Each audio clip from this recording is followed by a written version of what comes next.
No nyt on pakko pistää semmoinen virjanpätkä, että pistää miettimään. No nyt, kattokaa. Mä oon puutarhuri. Toinen kukkakasvi, mikäli viherkasvi, niin kukostaa aivan mahtavasti. Ei mitään vaivaa eikä mitään valita. Anna sitten tämä katsoa tätä näin.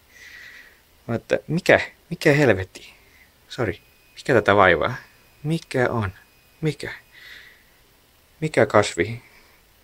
Kun mä ostin tämän, se oli aivan mahtava sellainen tuuhea ja vihreä ja se on hienon näköinen.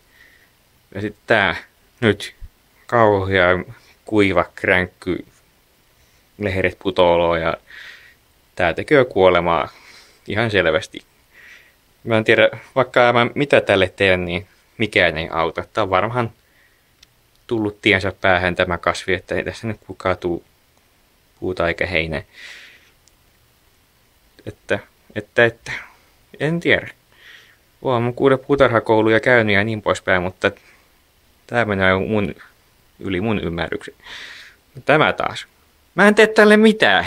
Mä vaan kastelen sitä silloin tällöin, kun toi kuivuu toi multa tuossa ruukussa. Ja tadaa! Ei tarvitse mitään muuta tehdä. Tuskin edes auringonvaloa kaipaa, kun se tässä varjossa on. Että sillä lailla. Tuolla tulee uusia lehtiä ja vanhat putoilua alhaalta silloin tällöin. Että niin se on tarkoituskin olla. Mutta tämä, vaikka minä en tiedä mitä tälle voisi tehdä. Heittää ikkunasta pihalle, heittää roskiin, syödä, kastella, ei auta mikään. Vaihdoin toi ruukunkin silloin aikaisemmin ison pahan. Että en tiedä. Kyllä sen jälkeen kukosti ihan mukavasti, mutta se on tästä nyt lähiaikoina mennyt tommoseksi, että en tiedä.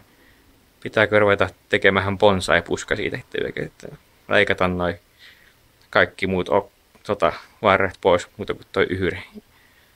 En tiedä. Pitääkö taas pistää uudet mullat vai? Vois muuten koittaakin, mutta eihän sinä mukaan siinä ei häviä yhtään mitään. Tästä mä tykkään.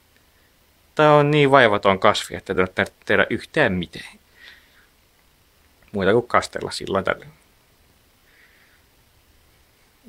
Juu. Mua hävettää tämä kasvi.